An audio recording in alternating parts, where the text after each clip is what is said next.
বাংলাদেশের বৃহত্তম সেচ প্রকল্প তিস্তা ব্যারেজ এবং তিস্তা নদীর তীরবর্তী ভাঙন পরিস্থিতি সরেজমিনে পরিদর্শন করেছেন সরকারের ৩ মন্ত্রী। হ্যাঁ সুপ্রিয় দর্শক, ঠিকই শুনেছেন। শুক্রবার ১৯ জুন ২০২৬ লালমনিরহাটের হাতীবান্ধা উপজেলার দোয়ানী এলাকায় অবস্থিত তিস্তা ব্যারেজ প্রকল্প এলাকায় সফর করেন পানি সম্পদ মন্ত্রী সালাউদ্দিন চৌধুরী আনি, দুর্যোগ ব্যবস্থাপনা ও ত্রাণ মন্ত্রী আসাদুল হাবিব দুলু এবং পানি সম্পদ প্রতিমন্ত্রী ফরহাদ হোসেন আজাদ। উত্তরাঞ্চলের কৃষি, অর্থনীতি ও জনজীবনের অন্যতম প্রাণকেন্দ্র হিসেবে পরিচিত তিস্তা ব্যারেজ প্রকল্প পরিদর্শনকালে মন্ত্রীরা প্রকল্পের বিভিন্ন স্থাপনা, সেচ কার্যক্রম, পানি ব্যবস্থাপনা এবং চলমান উন্নয়ন কর্মকাণ্ড ঘুরে দেখেন। পরে ব্যারেজের অবসর হলরুমে বাংলাদেশের পানি উন্নয়ন বোর্ডের কর্মকর্তাদের সঙ্গে মত বিনিময় সভায় অংশ নেন তারা। সভায় তিস্তা অববাহিকার নদী ভাঙ্গন রোধ, বন্যা নিয়ন্ত্রণ, নদী শাসন, সেচ ব্যবস্থার আধুনিকায়ন এবং চলমান উন্নয়ন প্রকল্প সমূহের অগ্রগতি নিয়ে বিস্তারিত আলোচনা হয়। সে সময় তিস্তা সার্কেলের তত্ত্বাবধায়ক প্রকৌশলী মোহাম্মদ মিজানুর রহমান প্রকল্পের বর্তমান অবস্থা, পরিচালনা কাঠামো এবং ভবিষ্যৎ উন্নয়ন পরিকল্পনা বিষয়ে একটি বিস্তারিত উপস্থাপনা তুলে ধরেন। পরিদর্শনকালে মন্ত্রীরা বলেন, তিস্তা ব্যারেজ শুধু একটি পানি নিয়ন্ত্রণ অবকাঠামো নয়, এটি উত্তরাঞ্চলের কৃষি উৎপাদন বৃদ্ধি, খাদ্য নিরাপত্তা নিশ্চিতকরণ এবং গ্রামীণ অর্থনীতির বিকাশে গুরুত্বপূর্ণ ভূমিকা পালন করছে। একসময় খরা ও পানির সংকটে ক্ষতিগ্রস্ত এই অঞ্চলে আজ তিস্তার সেচের পানি লক্ষাধিক হেক্টর জমিতে সবুজের সমারোহ সৃষ্টি করেছে। পরিদর্শনকালে মন্ত্রীরা বলেন, তিস্তা ব্যারেজ শুধু একটি পানি নিয়ন্ত্রণ অবকাঠামো নয়, এটি উত্তরাঞ্চলের কৃষি উৎপাদন বৃদ্ধি, খাদ্য নিরাপত্তা নিশ্চিতকরণ এবং গ্রামীণ অর্থনীতির বিকাশে গুরুত্বপূর্ণ ভূমিকা পালন করছে। একসময় খরা ও পানির সংকটে ক্ষতিগ্রস্ত এই অঞ্চলে আজ তিস্তার সেচের পানি লক্ষাধিক হেক্টর জমিতে সবুজের সমারোহ সৃষ্টি করেছে।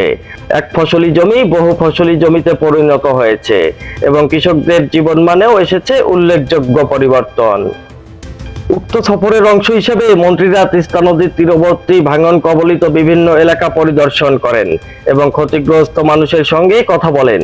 স্থানীয় বাসিন্দারা দীর্ঘদিনের নদী ভাঙন সমস্যা, ঘরবাড়ি, ফসলি জমি হারানোর দুর্ভোগ এবং স্থানীয় নদী শাসনের দাবি মন্ত্রীদের সামনে তুলে ধরেন।